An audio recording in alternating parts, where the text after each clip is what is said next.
So we'll switch to English for this specific roundtable because of our friend Tommaso from Italy. So whilst I'm going to introduce you, I'm going to ask you one keyword regarding your exit, and you're free to say whatever you want. Tommaso Zambelli, benvenuto, buonasera. You're the ex-CEO of Sony, acquired last spring by Boston Scientific for up to $600 million. You spent many years in medtech with a great experience in VC as well. One word for your exit. Hello, hi. So I need to correct you. I'm the ex-temporary CEO of Sony, because I was hired in 2021 when the company was in dire straits as temporary CEO, and it happened that I remained temporary through financing, operations, and exit. Temporary for 4 years. The shareholders were looking for a US CEO. Meanwhile. Éloi Delorme, you're the ex-GM of Unity SC, acquired in October 2024 by Merck for up to 200 million euros. On your side, you spent 5 years to restructure, redefine the strategy, implementing it, and you are as well an expert in company management during crisis. Your exit in one word? I love it when a plan comes together. Comme le dit Hannibal Smith, j'adore qu'un plan se déroule sans accroc. Good reference. Celia Hart, so you're general partner and co-founder of Supernova Invest, in charge of healthcare and early stage investments. On your side, you worked lots in the biotech sector in Cambridge, UK. One keyword when it comes to successful exits? I'll choose two, preparation and opportunism. Preparation and opportunism. All right. So just so that we embark you on our journey and so that the public can understand the remarkable things you are doing, what do you offer to the world in a very few words understandable for everyone? Let's start with Sony V.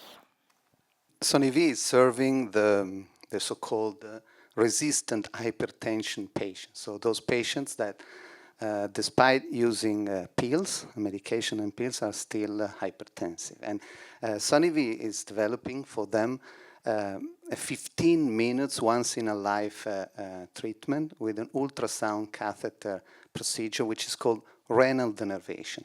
And in renal denervation, there are other competitors, including Medtronic.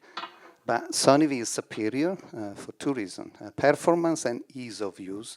And all the physicians that tried renal denervation are recognizing this and are saying that there is no learning curve with our catheter. So 15-minute treatment. 15 minutes treatment. And you're done with hypertension. Yeah, it's an interventional procedure, no implantable, and you're done. You're done means that if you are 140 millimeters of mercury, you go to 120. Thank you very much. Éloi, what do you offer to the world? Unity SC is an equipment manufacturer for the semiconductor industry. So we are working on inspection and metrology. Metrology in the semiconductor industry is like you have to have the pictures. We are at 1,000 kilometers and we are looking at penny. It's what we are doing. We are selling tools to the main players like TSMC and all the biggest player in the world of the semiconductor.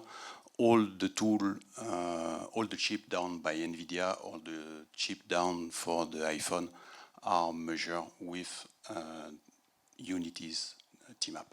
Yeah, and it seems unbelievable that from a plane at 1,000 kilometers, you know whether it's a 1 cent penny or 2 cents penny. What an eye. Yes, this is the quality of all the research done and the capacity to implement that in a tool done in France and sold all around the world. Yeah. So we'll deep dive a little bit in the context of those two successful exits. Éloi, what happened that made it the right time or even the necessity for you to join forces with a major player? The semiconductor industry moving very fast, and you must be fully aware of the market and the way on your position. What are your advantage? What's your position, and what are the evolution of your place, your business, and how it will move in the future. So you have to take care about different things, and one for us was the growth of the Chinese market.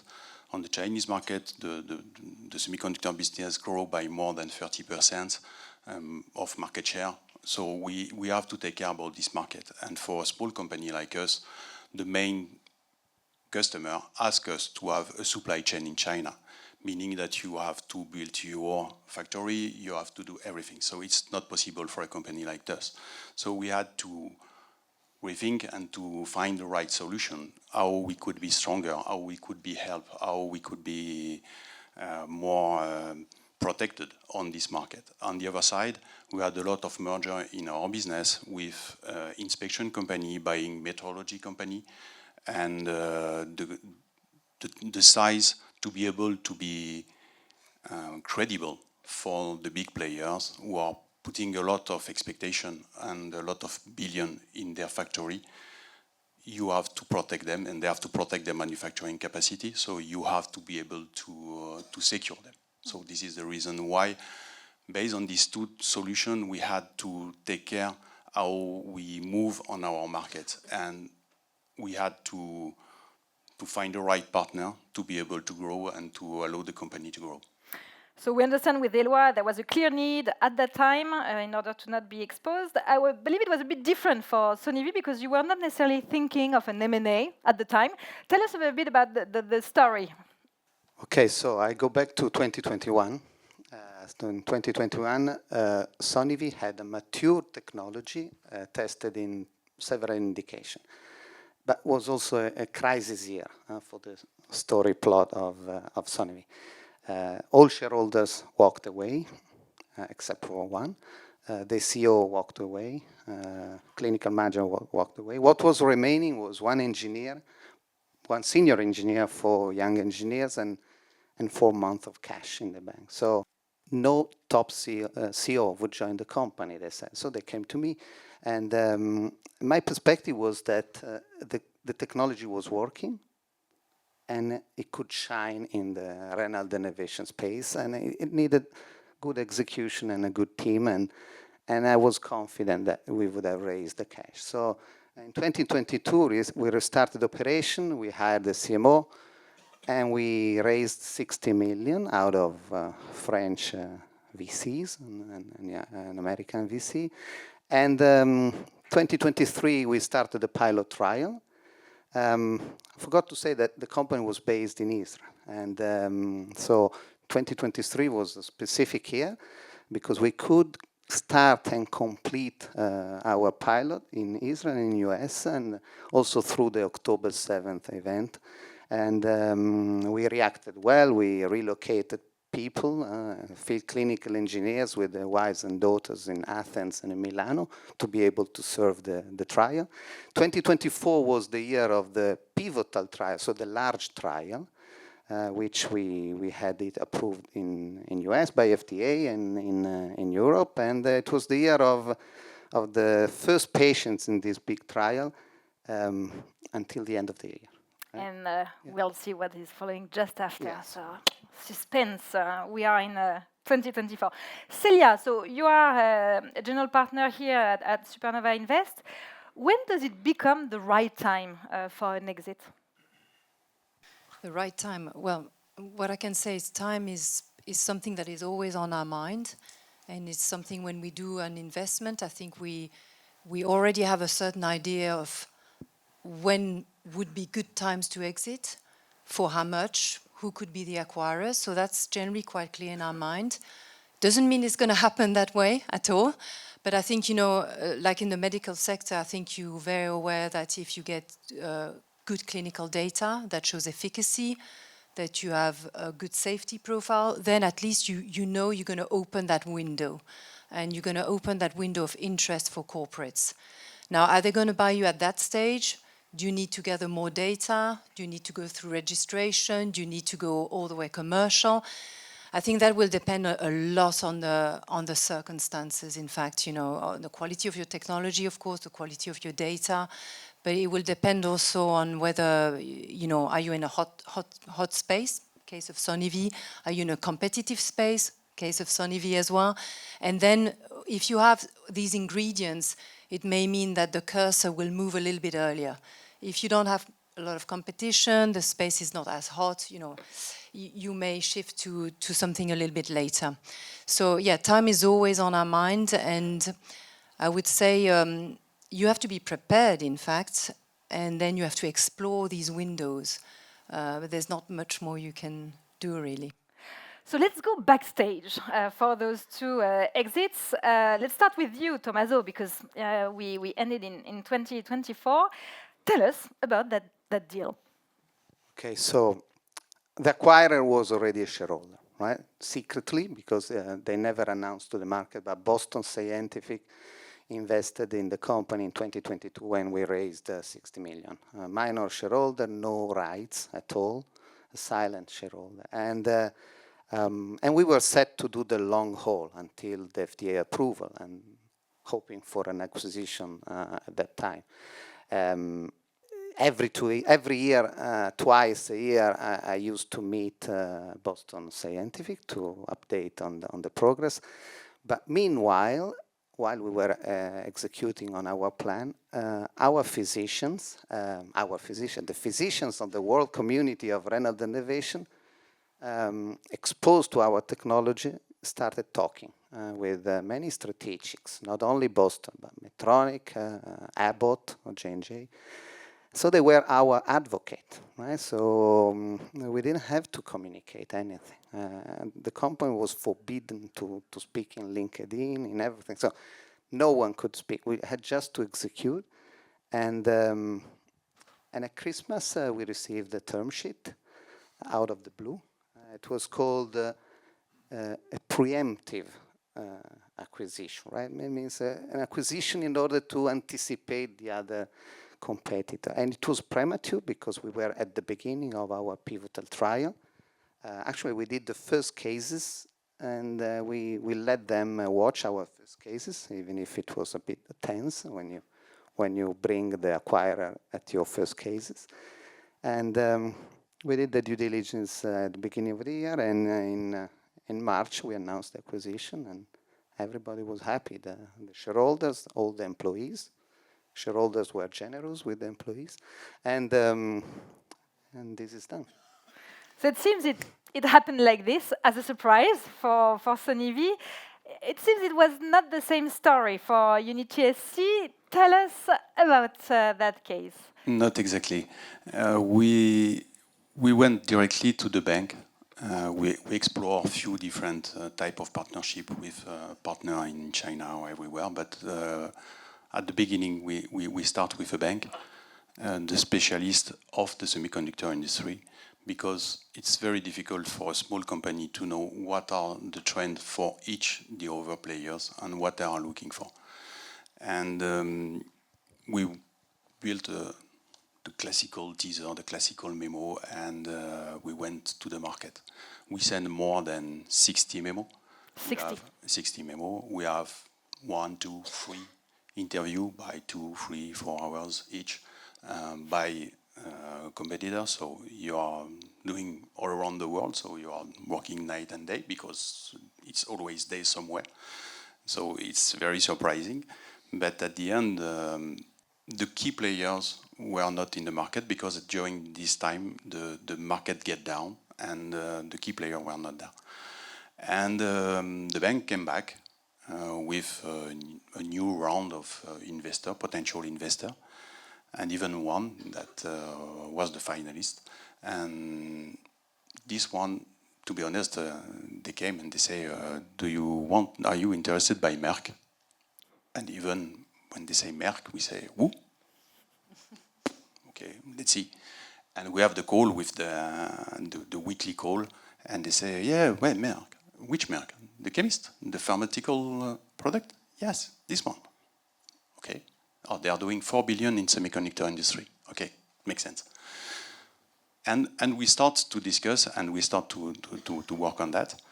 After that, we have the obligation. We had to do this deal. So we made a special way to manage the deal. We decided to start the due diligences on a short list of investors. So we did 4 due diligences process in the same time.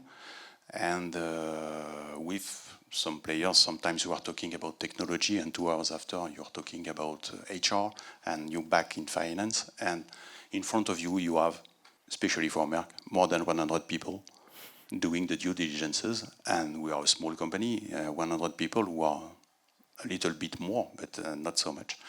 So this is the crazy way of this timing. It took 1 year, 12 months to finalize it, and with a lot of surprise, with a lot of discussion. Even the last 3 weeks before the signature, we have some discussion about the price. So it could be surprising, but it happened. So yes, it's what happened. Really 2 different stories. So maybe let's take a step back and take a bit the lessons from those exits. Celia, you invest in early stage companies, mainly on your side, and you said at the beginning that it needs to be thought through right from the beginning. What needs to happen from day one until the exit to make it successful at the end? So there's no playbook. Obviously, you can see from the different examples that every story is very, very different. But yeah, I think you can at least increase your chances and make sure that, you know, when these windows open of opportunity, you're prepared, basically. And I'm not going to come back on some of the things that have been said, but I would say one of the important things is make yourself visible towards corporates. That's really important. So of course, at the beginning, it's going to be a bit hard. You're not going to get much attention. But when you start hitting these, you know, key milestones, you will start to get attention, and they will get to know you, get to trust you, because then they see you execute on time. So that's very important. And another thing that you can do to strengthen these relationships is collaborations. You can have investment, and actually we can't really communicate on that, but we have several of our companies where we have corporate investors already now in the company. And I think Tommaso said it, the critical thing is really no strings attached. So which means if the corporate's there, you need to be free to go and see other corporates. You need to be free to raise money wherever you need to, because if not, that's really gonna reduce your prospects of valuation. So that's I would say, first thing, corporates, but no strings attached, whatever you do, but it brings a lot of value. Second thing, which is a requirement and can be really a hindrance for an exit if that doesn't work, is alignment. You need alignment between the shareholders and ultimately your board. Because if your shareholders are not aligned, because for very simple reasons, you know, you can have funds who have different ambitions, different horizons, then it can be extremely difficult just to motivate the exit. And I would say probably the third thing is proper leadership. Often we have, you know, CEOs which are very operationally kind of driven, and that's great, because honestly the first thing you need to do is execute. But if you are in such a situation, and there's, you know, one of the things you could do is bring a chairman who has experience in driving exits and make a little bit of a duo and have clear leadership towards this exit. But that's very important. Exit is in itself is a very difficult exercise, and it's, you know, it's not just, you know, a bank can help, but I really believe true leadership is important in that stage as well. So I'm sure we have plenty of entrepreneurs here tonight who would dream of an exit like yours. So just to conclude this first roundtable, maybe 3 lessons learned or key success factors you want to share with the public. To have a clear vision of the company, the needs of the company, and what will be the market. The second one is a strong determination, because everything will happen, and you have just to stay motivated on what you have to do. And the third one is a strong team, and build a strong team, a strong team of external players with the right banker, the right lawyers. But in the same times, to have also the right preparations to be able to create the combination also with the shareholders, because it's quite important to find the final decision, and also to have internally the right team to be able to manage the transaction, but also to manage the company and to stay focused on the operation, because it's always longer than what we expected. So it's always something that we have to take in care. Tommaso, 3 things. Okay, I'll give you my perspective on what they said, because I will repeat something. So the first is what I call the extended team. The extended team is made up of 3 things. The employees, good employees. It's difficult to have top talents in a startup with a very short horizon. So it's fine. Good employees, it has to work fine. You need to react and change. We went from 5 to 35, and we changed 9 people. Even people that I hired, it didn't work, and it changed. So the second component is the advisor. You cannot afford top talents as employee, but you must afford top advisor, expensive advisor, but they save you months of fixed cost.